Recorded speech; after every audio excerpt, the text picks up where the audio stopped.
फरमाते हैं कि मैं ना मजदूर लेने गया, बगदाद के चौक में मजदूर बैठे होते थे। मेरी उन मजदूरों में से एक नौजवान बच्चे पे नजर पड़ी। बड़ा कमजोर सा वजूद था, लेकिन चेहरे पर इबादत का निशान था। माथा बताता था कि नमाज का बड़ा ख्याल रखता है। मैं उसके करीब गया। चेहरे भी बड़ा कुछ बताते हैं ना, चेहरों में भी बड़ी रानाई होती है। फरमाते हैं मैं करीब गया, मैंने उसको कहा बेटे मजदूरी करोगे? तो कहने लगा मजदूरों में बैठा हूँ तो जरूर मजदूरी के लिए तो बैठा हूँ। तो मैंने कहा कि चलो फिर। कहने लगा नहीं, मेरी कुछ शर्तें। मैंने कहा बताओ। कहने लगा पहली शर्त यह है कि लोग 4 दिनार दिहाड़ी लेते हैं, मैं 3 दिनार लूंगा। मैंने कहा यार भाई तो बड़ी बेहतरीन है, बाकी भी इस तरह की रख ले। उसने कहा हुजूर दूसरी शर्त यह है कि मैं आपकी मुकम्मल बात मानूंगा, लेकिन जब अजान हो जाएगी फिर आपकी नहीं सुनूंगा। तीसरी बात उसने ये की कि हुजूर मैं आपके घर में काम करूंगा पर आपके किसी सवाल का जवाब नहीं दूंगा। कहते मैंने कहा यार तू बड़ा अजीब है, शर्तें तो मालिकों की होती हैं। कहने लगा जी बहरहाल मैं शर्तें लगा के जाता हूँ। फरमाते हैं मैं उसे घर ले आया। काम मैंने उसको बताया तो जो काम मजदूर सारे दिन में करता है ना, उसने 2 घंटे में कर दिया। हमारे मजदूर सिगरेट पीने में भी तो आधा घंटा लगाते हैं, वो चाय पीने जाए तो पौना घंटा। उनको भी तो दयानतदारी करनी चाहिए कि नहीं करनी चाहिए? जो मुआहदा किया है ना जी, तो पूरा उतरना चाहिए ना। कहते 2 घंटे में। अब काम जब बंदा शुरू कराता है तो काम और निकल आता है। कहते काम मैंने उसको और बता दिया, वो करने लगा। उसने मिट्टी निकाल के रखी थी बाहर रास्ते में, तो अजान होगी जोर की। उसने वहीं कुदाल छोड़ी कहीं और चलने लगा। तो मेरा बेटा कहने लगा इसको जरा बराबर कर दो। कहने लगा चुप कर जा, तेरे बाप से बात हुई थी, जब अजान होती है तो मैं किसी और की नहीं सुनता, सिर्फ अल्लाह रसूल की सुनता हूँ। कहते मस्जिद चला गया, नमाज पढ़ के आया तो दोपहर का वक्त था। मेरी बीबी कहने लगी इसको को खाना खा ले। कहते हमने कहा खाना खा लो। तो कहने लगा मैंने रोजा रखा, रमजान भी नहीं था, नफली रोजा रखा। फरमाते शाम हुई, मैंने 3 दिनार दिए। तो मैंने कहा तेरा नाम क्या है? कहने लगा मैंने आपसे कहा था मैं किसी सवाल का जवाब नहीं दूंगा। तो वो चला गया। अगले दिन मैं फिर लेने गया उसे, काम कुछ और निकल आए। तो लोगों ने बताया वो सिर्फ हफ्ते वाले दिन आता है। मैंने कहा क्यों? कहने लगा जी वो कहता है मेरा हफ्ते का खर्चा 3 दिनार है, जब 3 दिनार कमा लेता हूँ तो बाकी सारा टाइम अल्लाह रसूल की जिक्र में गुजार दिया करता हूँ। फरमाते हैं जी अगले हफ्ते में फिर लेने गया। मैंने पूरा हफ्ता इंतजार किया कि काम उसी से कराना है। मैं जब गया तो मैंने कहा चलो। कहने लगा मेरी शर्तें याद है ना? और मैंने कहा याद है भाई, साथ चल। फरमाते हैं काम कराया। 2-3 हफ्ते वो आता रहा। एक हफ्ते में गया तो लोगों ने कहा हुजूर आज नहीं आया।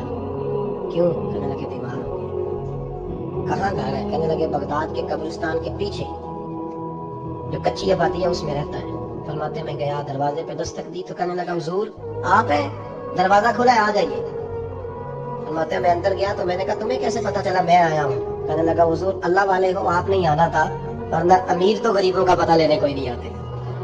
कहते मैं करीब गया तो कहने लगा मैं आपका इंतजार कर रहा था, तेज बुखार है, तप रहा। जेब से कुछ पैसे निकाले। कहने लगा ये पैसे रख ले। एक अंगूठी निकाली।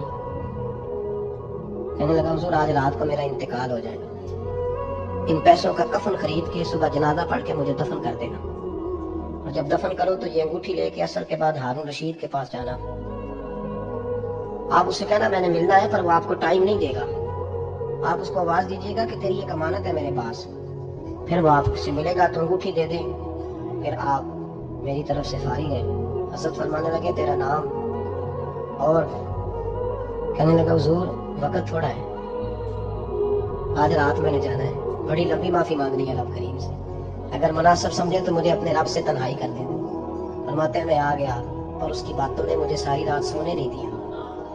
फरमाते सुबह बड़ी मुश्किल से सूरज निकला, मैं गया दरवाजे पे हाथ रखा तो दरवाजा खुला हुआ था। अंदर दाखिल हुआ तो खुशबुएं मेरा इस्तकबाल कर रही थी। जब चेहरे से कपड़ा हटाया तो उसका तो इंतकाल हो चुका, इंतकाल हो चुका, ऐसे जैसे किसी का दीदार करके सोए। कहते मैं तो 2 आदमी ले गया था जनाजे पे, पर पता नहीं दुनिया किधर किधर से आई, कहां कहां से। अखा जदों मीटियां जमाना मैनू रोवेगा, अपना ते अपना बेगाना मैनू रोवेगा। फरमाते मैं तो 2 बंदे ले गया था, पर पता नहीं मखलूक कहां कहां से आई। जनाजा पड़ा, दफन किया। हारून रशीद के पास में असर के बाद गया। मैंने बुलाना चाहा पर बादशाह था, मेरी तरफ देखा ही नहीं। मैंने उसको कहा तेरी एक अमानत मेरे पास है।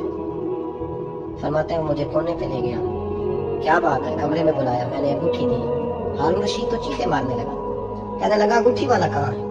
मैंने कहा तो इंतकाल कर गया। कहने लगा मुझे कब्र पे ले चल। कहते मैं कब्र पे लाया तो वो लेट गया, तड़प के रोने लगा। میں نے کہا میرا کلیجہ پھٹ جائے گا نا اس نے کچھ بتایا نہ تو نے بتایا، یہ کون تھا؟ ہارون رشید کہنے لگا یہ میرا بیٹا تھا۔ میں نے کہا تیرا بیٹا اور مزدور؟ کہنے لگا حضور یہ حضرت داؤد تائی کے پاس بیٹھا کرتا تھا، ان کا مرید تھا، مجھے روز کہتا تھا ابا تو نے بڑی دنیا اکٹھی کر لی ہے، مرتے وقت تجھ سے ٹانگیں سمیٹی نہیں جائیں گی، اتنا حساب نہیں تو دے سکے گا۔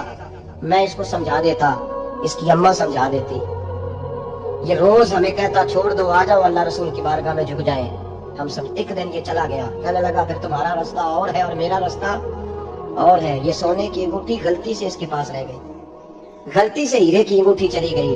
کہنے لگا دیکھو میرے بیٹے نے آج وہ بھی واپس کر دی ہے۔ پھر تڑپ کے کہنے لگا ہارون رشید تھا تو یہ میرا بیٹا پر میرا مرشد نکلا، میرا پیر نکلا۔ بھائی زندگی تو بڑی تھوڑی ہے نا۔ بابا صاحب نے کہا تھا اٹھ فریدہ ستیا، داڑھی آ گیا پور، اگا نیڑے آ گیا، پچھا رہ گیا دور، اٹھ فریدہ ستیا، خلقت ویکھن جا، متے کوئی مل جائی بخشیا تے تو نہیں بخشیا جا۔ اٹھ فریدہ ستیا، جھاڑو دے مسیت، تو ستا ہے رب جاگدا، تیری ڈاڈے نال پرید، میرا رب ہمیں بھی اپنی بارگاہ میں قبول فرمائے۔